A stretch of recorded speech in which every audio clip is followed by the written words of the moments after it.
the first episode, we talked a lot about having a kernel of an idea. A lot of times it can be really easy to just get running. Then you're missing a lot of opportunity to thoughtfully establish characters, settings, answer certain questions. A writer should have a good inclination of the beginning, middle, and end of a concept before they start writing it.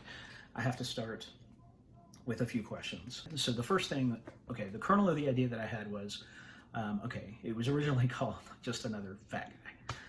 But it morphed into Excel because I felt like I had a good friend, Mike, tell me that maybe that title was a little insensitive. And it was about me being a middle-aged man who I looked at being overweight as this inescapable thing that was just a mark of shame, that said I was undisciplined, that made me feel like I wasn't valuable, made me feel awful about myself.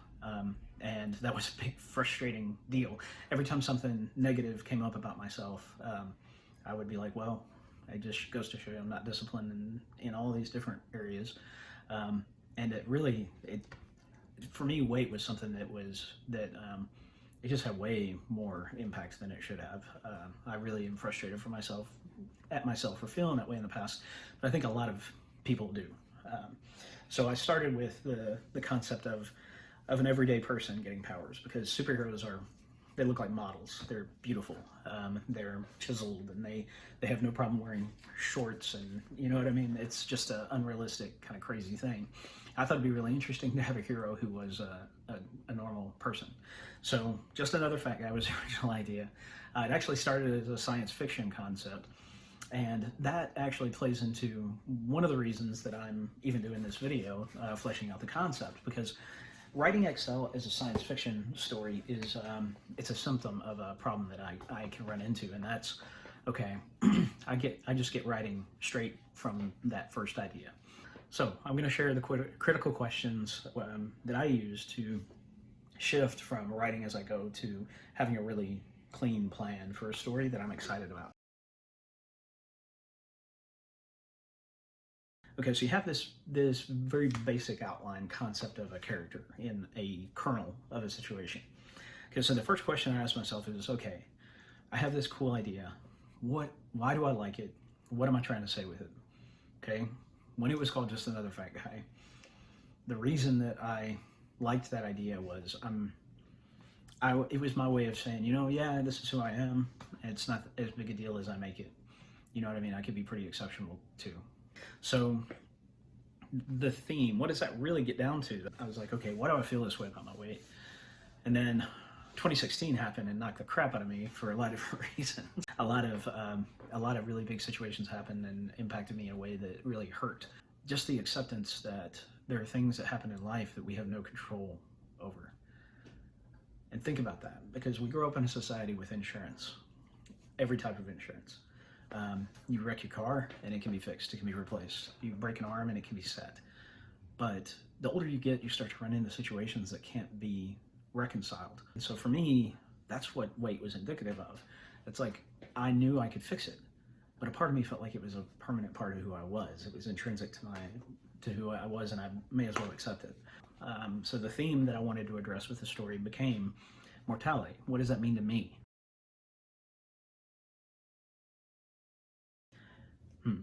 So the next question is tone. Okay, how do I want to write this? Do I want to be funny in the situations and in the dialogue? Do I want to be somber? Do I want to approach this? How do I want to approach it from a writing perspective?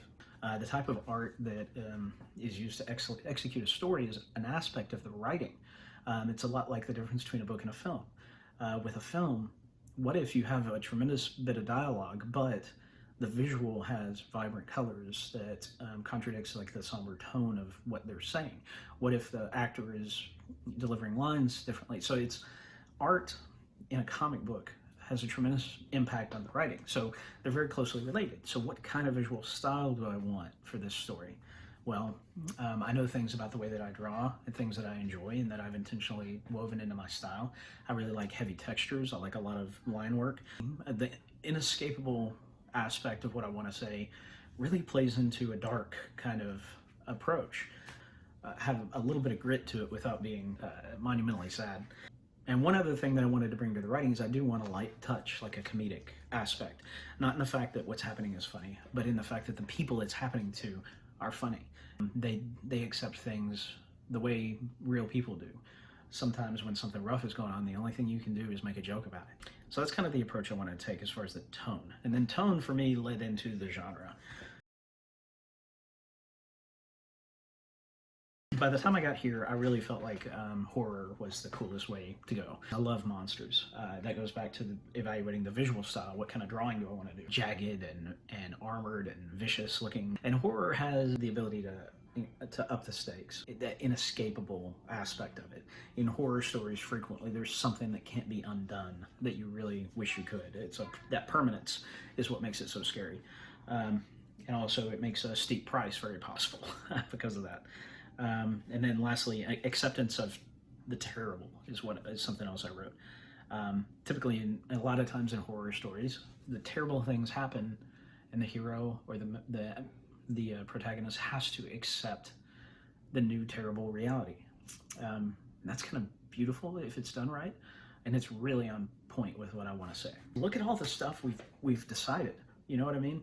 And the original kernel was this science fiction comedy. And I really tried to write through it that way. And Mike and he did a tremendous job kind of talking me through some of that. And we had a workable idea, but the deeper we went into developing it, the less enjoyable it was, because we had not taken the time to answer the key questions. The next thing that I do is I start sketching. One of my favorite things to do is just start working through drawings. And I did so many drawings of Arthur. I'm not going to share them all. The first one that I did, and actually it's before when it was a science fiction concept, I'll throw it up. But it was Arthur. He was originally named Arnold, and he is wrestling just this giant science fiction tentacled beast. And I still love that vibe, but it was a science fiction thing, and I didn't know anything about the character, so naturally I knew that it had a lot to do with my perspectives, so I drew the character as me. It looked a lot like me with a little bit different hair, and thankfully I sent it over to Mike, and he didn't really dig that. and suggested that he not look so much like myself or him. And I went back to reapproaching it, and I did some more sketches. And then after Mike and I talked through the theme, and Mike was really critical in helping me get to the specific tone, theme, settings, genres, all those questions. But ultimately, I ended up with several sketches, and I kept finding myself landing on something like this. And I'll bring up the image. But I did several head sketches, and the more I drew this approach, the more I enjoyed it. It just said Arthur to me. He's a middle-aged guy, has a little bit of style, but he's not unrelatable. He's handsome, but he's not, he doesn't look like a model. I actually gave him a more pronounced nose intentionally, just to make it more distinctive, but also prevent him from looking so atypically heroic. Once I did a sketch of Arthur, I love buddy dynamics. Two best friends talking about the biggest issues in life is important. So I started sketching out a concept for his best friend, but I knew I wanted him to be the counterbalance to Arthur. Arthur tends to be, he has a sense of humor, he does his best to take things in stride, but internally he's fallen apart a lot.